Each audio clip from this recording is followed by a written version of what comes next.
আমন্ত্রণ চ্যানেল 24 এর রাত 10টার খবরে। শুনছিলেন প্রেসিডেন্সি ইউনিভার্সিটি সংবাদ শিরোনাম। আপনাদের সাথে আমরা দুজন আছি, আমি সাবিহা নিগার দৃষ্টি, মোহাম্মদ ইমতিয়াজ। পুরো খবর। ঢাকায় বড় শোডাউনের মধ্য দিয়ে শেষ হলো বিএনপির 3 অঙ্গ সংগঠনের তারুণ্যের সমাবেশ।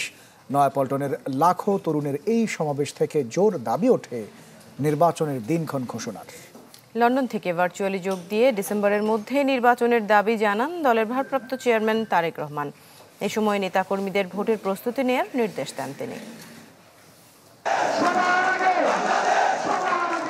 তারুণ্যের স্লোগানে মুখর রাজধানীর নয়াপল্টন। তবে কেবল মিছিল আর স্লোগানের সমর্থনের জন্য নয়, দলীয় আহ্বান তরুণ শক্তি দুর্বার হয়ে উঠুক সিদ্ধান্ত গ্রহণের মঞ্চেও। বিএনপির 3 অঙ্গ সংগঠনের তারুণ্যের এই সমাবেশ তাই দলীয় কর্মসূচির বাইরে প্রজন্মের আত্মপ্রকাশও, যেখানে হাজির ঢাকা, সিলেট, ফরিদপুর আর ময়মনসিংহ থেকে আসা লাখো তরুণ তুর্কি। রাষ্ট্রীয় ফ্যাসিবাদের ছায়ায় দীর্ঘ 16 বছর তরুণ ব্রিগেড যখন বঞ্চিত ছিল রাজনৈতিক অধিকার, মতামত প্রকাশ আর সংগঠনের সুযোগ থেকে, তখন পরিবর্তিত প্রেক্ষাপটে নয়াপল্টনের এই জমায়েত হয়ে উঠেছে একটি ঘোষণা, সাথে এক ধরনের প্রত্যাবর্তনও। বাংলাদেশ বিনির্মাণের শক্তি হচ্ছে তরুণরা। সেই তরুণদের মতামতের ভিত্তিতে আগামীর বাংলাদেশ কিভাবে বিনির্মাণ করা যায়, অথবা আমাদের দল কি চিন্তা ভাবনা করছে তরুণদের বিষয়ে, সেটি আজকের প্রতিফলন হবে। তারুণ্যের যে রাজনৈতিক অধিকার, সেই অধিকারগুলো প্রতিষ্ঠা করতে হবে। তারুণ্যের রাজনৈতিক অধিকারের মধ্যে প্রথম অধিকার হচ্ছে ভোটাধিকার। এটা ইতিপূর্বে রাজনীতিতে কখনো ছিল না।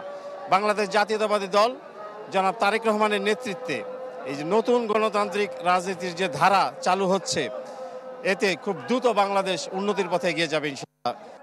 বিএনপি নেতারা বলছেন, গণতন্ত্র পুনরুদ্ধারে তরুণ শক্তি এখন সময়ের দাবি। আমরা এই তারুণ্যের শক্তি দিয়ে বাংলাদেশকে সেই জায়গায় নিয়ে যাব, শান্তি, প্রগতি, সমৃদ্ধি এবং একটি সমৃদ্ধশালী দেশ হিসেবে আমরা এগিয়ে নিয়ে যাব ইনশাআল্লাহ। এদেশের গণতন্ত্র বিজ্ঞানের জন্য মুখ্য ভূমিকা পালন করেছে এদেশের তরুণ সমাজ, ছাত্র সমাজ।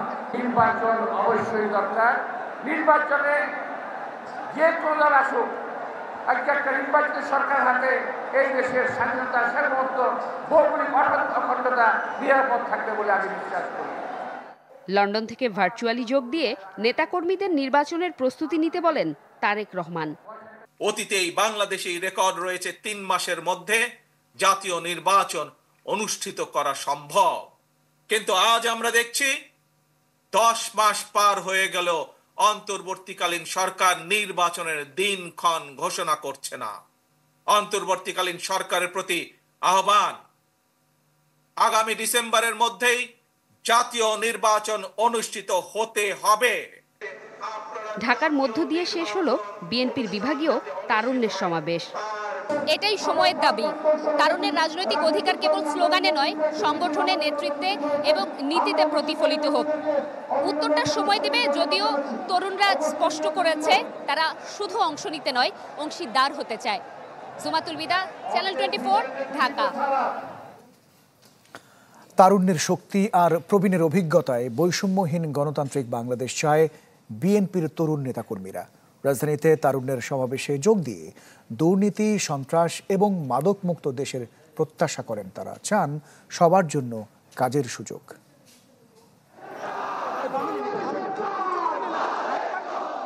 56,000 বর্গমাইলে তরুণ মানেই পরিবর্তনের স্থপতি, যারা আঁকতে চায় পরিবর্তিত প্রেক্ষাপটে দাঁড়িয়ে পরিবর্তিত এক বাংলাদেশের প্রতিচ্ছবি।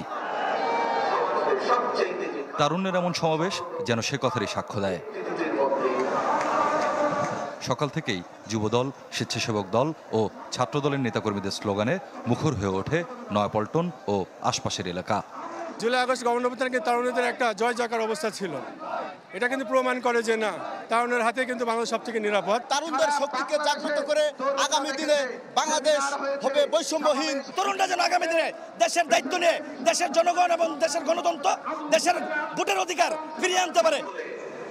বৈষম্যহীন এক নতুন বাংলাদেশ গড়ার স্বপ্নে বিভোর এই তরুণ নেতৃত্বের ভাষ্য, স্বপ্ন কেবল চোখে নয়, গড়তে হয় কাজে, কথায়, প্রতিবাদে ও প্রতিজ্ঞায়। তরুণ সমাজ ছাড়া কখনই কোনো দেশের উন্নয়ন হয় নাই। সেই তরুণরা আজকে আমাদের বিএনপির সাথে আমরা এক। আগামী দিনে বিএনপি যদি রাষ্ট্র ক্ষমতায় আসে তাহলে সকল ক্ষেত্রে তারুণ্যদেরকে প্রাধান্য দেওয়া হবে। তরুণদের নিয়ে বিএনপিরা একতাবদ্ধ, আমরা তরুণদেরকে নিয়েই সামনে ভালো কিছু দেখতে চাই। সময় ফিরে আসে, প্রতিবারই নতুন মুখে পুরনো প্রশ্ন তোলে। বাংলাদেশ কেমন হবে? নবীন প্রবীণের মেলবন্ধনে সে কথাই যেন প্রতিধ্বনিত হলো ভবিষ্যৎ কণ্ঠস্বরে। আমরা চাই বাংলাদেশে একটা সুষ্ঠু নির্বাচন হবে এবং তরুণ সমাজ যারা আছে তারা এগিয়ে আসবে এবং ভালো নেতৃত্ব দেবে। আমাদের যাতে দুর্নীতি বন্ধ হয়, দেশের টাকা যাতে বিদেশে না গিয়ে দেশেই বিনিয়োগের খাত নির্মাণ হয়, সাধারণ খেটে খাওয়া মানুষরা সুন্দরভাবে চলাফেরা করতে এরকম একটা বাংলাদেশ চাই আমরা। মাদকমুক্ত বাংলাদেশ এবং যাতে সকলেই চাকরি এবং বেকারত্ব যাতে না থাকে। তারুণ্য শক্তি এবং প্রবীণদের অভিজ্ঞতা দুইয়ের এক সমন্বয়ে নতুন বাংলাদেশ গড়ার প্রত্যয়ের লক্ষ্যে আজকের আমরা তারুণ্য সমাবেশ। তরুণরা চায় এমন এক বাংলাদেশ যেখানে অতীতের শিক্ষা, বর্তমানের লড়াই আর ভবিষ্যতের স্বপ্ন থাকবে একই সুতোয় বাঁধা। স্বপ্নিল শাহরিয়ার শিশির, চ্যানেল 24, ঢাকা। অবশেষে সব মামলার সাজা থেকে মুক্তি মিলল তারেক রহমানের। দুদকের মামলায় হাইকোর্ট তারেক রহমানকে 9 বছরের সাজা এবং জুবাইদা রহমানকে 3 বছরের সাজা থেকে খালাস দিয়েছেন। এর মধ্য দিয়ে 111 থেকে শুরু হওয়ার 75 মামলা থেকে মুক্ত হলেন তারেক রহমান। 2024 সালের সংসদ নির্বাচনের আগে তড়িঘড়ি করে রাত অবধি মোমবাতি জ্বালিয়ে দুর্নীতি মামলায় সাজা দেওয়া হয় তারেক রহমান ও তার স্ত্রী জুবাইদা রহমানকে। বিদেশে থাকায় আইনি লড়াইয়ের সুযোগ না দিয়ে জ্ঞাত আয় বহির্ভূত সম্পদ অর্জনের অভিযোগে তারেক রহমানকে 9 বছর এবং জুবাইদা রহমানকে 3 বছরের কারাদণ্ড দেওয়া হয়। শেখ হাসিনা পালিয়ে যাওয়ার পর এক আবেদনে সরকারের নির্বাহী আদেশে দুজনের সাজাই 1 বছরের জন্য স্থগিত করা হয়। দেশে ফেরার পর জুবাইদা রহমানের আপিল আবেদনে গেল কয়েকদিন লাগাতার শুনানি হয় হাইকোর্টে। বুধবার উভয় পক্ষের যুক্তিতর্ক উপস্থাপন শেষে ডক্টর জুবাইদা ও তারেক রহমানের বিরুদ্ধে কোনো অভিযোগ প্রমাণিত না হওয়ায় তাদেরকে খালাস দেন হাইকোর্ট। এর রায়ের পর পুরোপুরি সাজামুক্ত হলেন তারেক রহমান।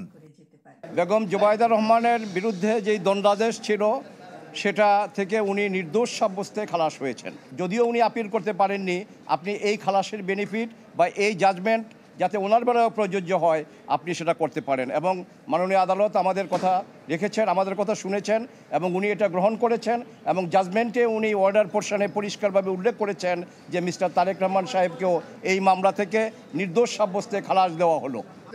শুনানিতে দুদক আইনজীবী জানান মামলাটি ছিল ত্রুটিপূর্ণ, চার্জশিটও ভুলভাবে দেয়া হয়।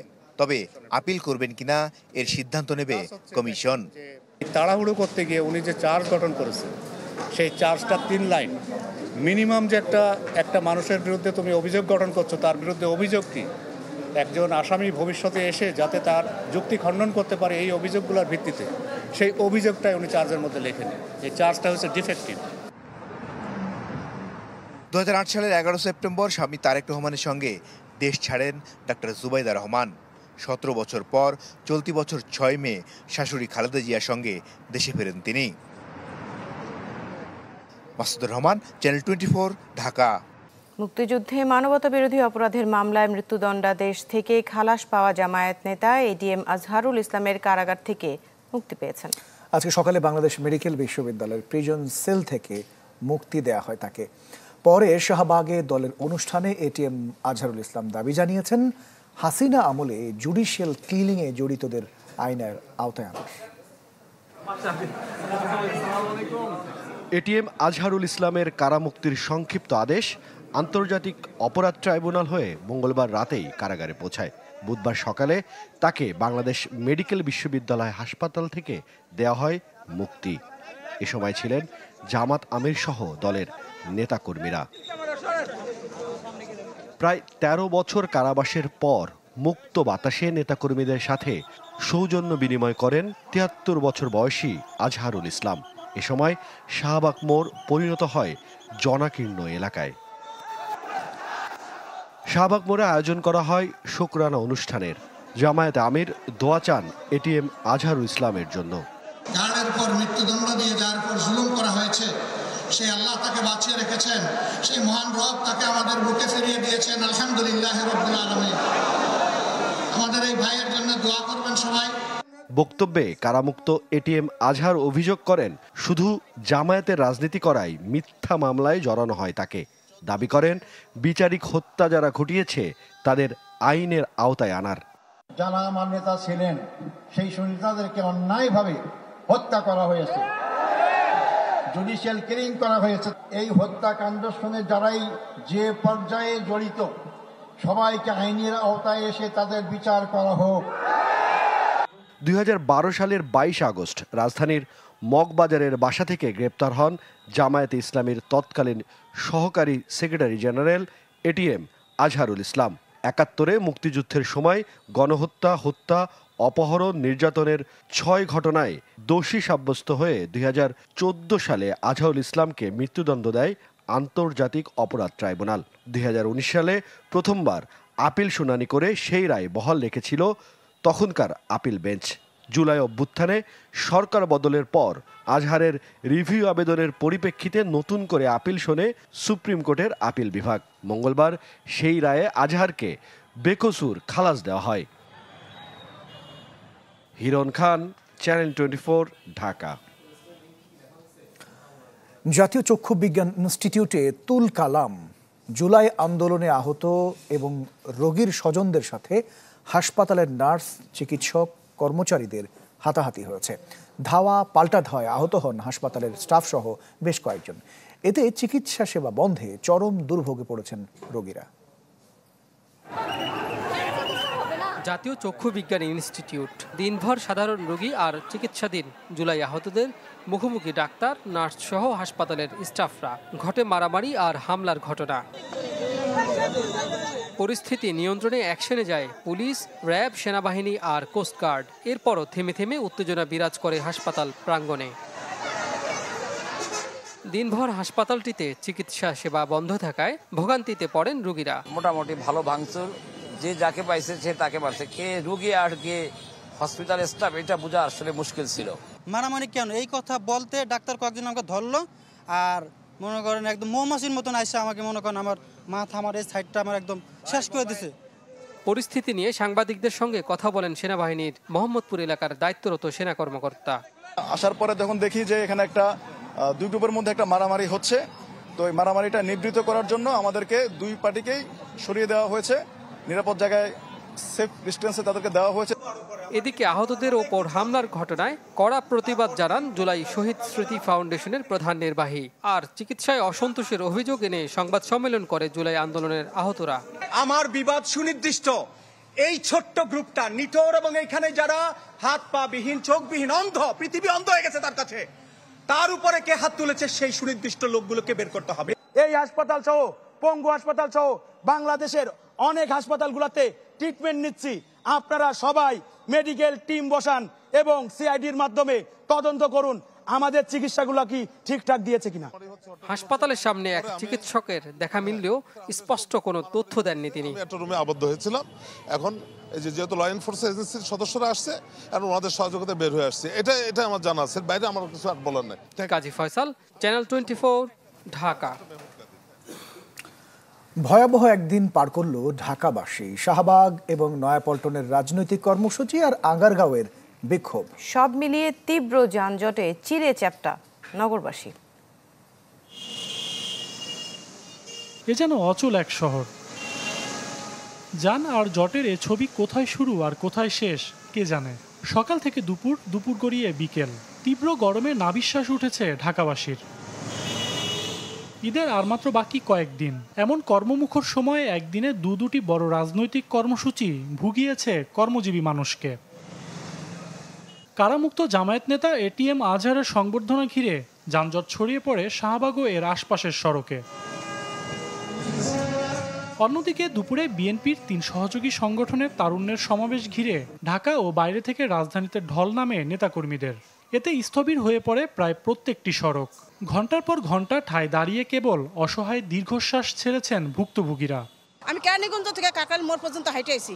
কাকরাইল মোড় থেকে একটু গাড়িতে উঠছিলাম, আবার নামাই দিল শান্তিনগর। এদিকে বিএনপির সমাবেশের জন্য টোটাল রাস্তাটা আটকা, কাকরাইল থেকে শুরু করে পল্টন সব আটকা। এর জন্য আর কি অনেক দুর্ভোগ হচ্ছে। অন্যান্য দিনের চাইতে মারাত্মক জ্যাম এবং ভালো ভোগান্তিতে আছি। এদিকে মাঝে চক্ষুবিজ্ঞান ইনস্টিটিউটে জুলাই আন্দোলনে আহত ও স্বজনদের সাথে নার্স, চিকিৎসক ও কর্মচারীদের হাতাহাতির ঘটনায় রেশ পড়ে সড়কেও। আগারগাঁওয়ের রাস্তা আটকে দিলে ওই এলাকায় ছড়িয়ে পড়ে তীব্র যানজট। মানুষকে কষ্ট দেওয়ার কোনো অধিকার কারোরই নাই। আমরা আমজনতা কোনো কষ্টের বুক করতে পারে না। যারা সুখ বুক করবে, যারা রাজনীতিবিদ, ওদের সুবিধা আছে, আমাদের মতন আমজনতার কোনো সুবিধা নাই। প্রোগ্রাম করুক, দায়ী করুক, কিন্তু তাদের একটা স্থায়ীভাবে যে এই নিয়ে একটা প্রোগ্রাম করা যায়, কিন্তু শহরের ভিতরে এইভাবে একটা প্রোগ্রাম এটা হয় না। 5 আগস্টের পর থেকে প্রায় প্রতিদিনই রাজপথে কর্মসূচির ঘনঘটা যে সীমাহীন কষ্ট দিয়ে চলেছে, তা থেকে মুক্তি চায় রাজধানীবাসী।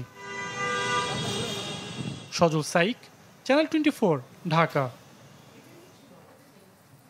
জাপানের সাবেক প্রধানমন্ত্রী এবং জাপান বাংলাদেশ পার্লামেন্টারি ফ্রেন্ডশিপ লীগের সভাপতি তারো আসোর সাথে বৈঠক করেছেন প্রধান উপদেষ্টা ডক্টর মোহাম্মদ ইউনূস। এ সময় আগামী বছরের জুনের মধ্যে বাংলাদেশে সাধারণ নির্বাচনের কথা পুনর্ব্যক্ত করেন ডক্টর ইউনূস, আর মসৃণ গণতান্ত্রিক উত্তরণে সাধারণ নির্বাচনের ওপর জোর দেন তারো আসো। এর আগে 4 দিনের সরকারি সফরে জাপান পৌঁছান প্রধান উপদেষ্টা। প্রধান উপদেষ্টার এই সফরে 7টি চুক্তি ও সমঝোতা স্মারক হবে ঢাকা, টোকিওর মধ্যে। নিক্কেই ফোরামের ফিউচার অফ এশিয়া সম্মেলনে যোগ দেবেন প্রধান উপদেষ্টা। এছাড়া দ্বিপক্ষীয় বৈঠক করবেন জাপানের প্রধানমন্ত্রী শিগেরু ইসিবার সঙ্গে।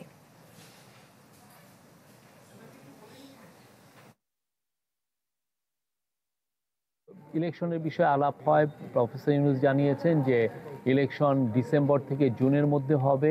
উনি বলেছেন যে তার গভর্নমেন্ট অলরেডি বিভিন্ন এরিয়াতে সিরিজ আকারে রিফর্ম করছেন এবং রিফর্মের অলরেডি আমরা কিছু ফল পাচ্ছি। দেশের আকাশে জিলহজ মাসের চাঁদ দেখা গেছে। আগামী 7 জুন সারা দেশে ঈদ উল আজহা উদযাপিত হবে। বাইতুল মোকাররমে ইসলামিক ফাউন্ডেশনের সভাকক্ষে জাতীয় চাঁদ দেখা কমিটির সভা থেকে এই সিদ্ধান্ত হয়। ধর্ম বিষয়ক উপদেষ্টা আফম খালিদ হোসেন তাদের সভাপতিত্ব করেন। কোরবানির ঈদ উপলক্ষে এবার 5 থেকে 14 জুন টানা 10 দিনের ছুটিতে যাচ্ছেন চাকরিজীবীরা।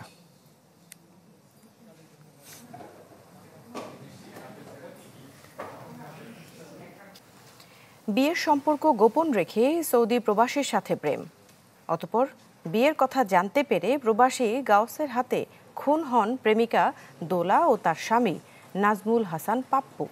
এই ঘটনায় হত্যাকারী প্রবাসী গাউস মিয়াকে গ্রেফতার করেছে পুলিশ। রাজধানীর মিরপুর 11 বি ব্লকের 35 নম্বরের এ বাসার 5ম তলায় সাবলেট থাকতেন দোলনা আক্তার দোলা। বুধবার দুপুরে এলোপাতাড়ি কুপিয়ে দোলা এবং তার স্বামী পাপ্পুকে হত্যা করে দোলার পূর্ব পরিচিত প্রবাসী গাউস মিয়া। এমন নৃশংস হত্যায় সর্বোচ্চ শাস্তি চান নিহতদের পরিবার। ঘটনার পর থেকে আতঙ্কিত এলাকার মানুষও। আইনে ওই ছেলের ফাঁসি চাই, দ্রুত ফাঁসি দেবেন। আম্মু বিশ্বাস করে নাই, প্রথমে আম্মু বলছে কি জানি, এরপর আমাকে ফোন দিয়ে বলা হয়েছে, এরপর আমরা এই জায়গায় আসছি। স্থানীয়রা জানান গাউস দুপুরের পর আসেন বাসায়, এসে খুন করে দোলা এবং তার স্বামীকে। পরে বাসার বাহির থেকে দরজা বন্ধ করে দিলে আটকা পড়েন গাউস। 2টা চাকু নিয়ে গেছে। প্রথমে নিয়ে যাওয়ার পরে ওনার হাজব্যান্ডকে এইখানে একটা পার মারে, এখানে পার মারার পরে ওনার হাজব্যান্ড শুয়ে পড়ে, আর কিছু করতে পারে না। এরপরে হচ্ছে ওনার ওয়াইফকে গলার মধ্যে একটা পোস্ট দেয়। আমার ওয়াইফ, আমার একটা 5 মাসের বাচ্চা, একটা 4 বছরের বাচ্চা, ওকে নিয়ে সাথে সাথে বের হয়ে গেছে। সাথে আমার বাচ্চাকে প্রাইভেট পড়াচ্ছিল ওর ম্যাডামও বের হয়ে বাইরে দিয়ে মেইন দরজাটা হচ্ছে ছিটকানি আটকে দিয়েছে। প্রাথমিক তদন্তে পুলিশ জানায় পরকীয়ার জেরে খুন হন এই দম্পতি। প্রাথমিকভাবে যেটা জানা গিয়েছে সেটা হচ্ছিল যে পরকীয়ার সম্পর্কের জের ধরেই এই মার্ডারটি হয়েছে। তো শ্রোতাল তৈরি করা হচ্ছে, তদন্ত কার্য চলমান, আইনগত প্রক্রিয়া চলমান। আর মার্ডারের যে আসামি গাউস আমাদের কাছে আটক আছে। নিহত দোলা পড়তেন উত্তরা ইউনিভার্সিটিতে, আর স্বামী পাপ্পু ছিলেন একজন চাকুরিজীবী, থাকতেন বরগুনায়। সুলতান মাহমুদ আরিফ, চ্যানেল 24, ঢাকা। রাজধানীর হাতিরঝিল থানার অস্ত্র মামলায় শীর্ষ সন্ত্রাসী সুব্রত বাইনকে 8 দিনের রিমান্ড দিয়েছেন আদালত। মোল্লা মাসুদ সহ তার 3 সহযোগীকে দেওয়া হয়েছে 6 দিনের করে রিমান্ড। বুধবার সুব্রত বাইনকে কড়া পুলিশি পাহারায় হাজির করা হয় ঢাকার সিএমএম কোর্টে। রাজধানীর হাতিরঝিল থানায় দায়ের করা অস্ত্র আইনের মামলায় এর শীর্ষ সন্ত্রাসীর 10 দিন রিমান্ড চায় পুলিশ। শুনানি শেষে আদালত সুব্রত বাইনের 8 দিনের রিমান্ড মঞ্জুর করেন। রিমান্ড শুনানিতে নিজেকে নির্দোষ দাবি করেন সুব্রত বাইন।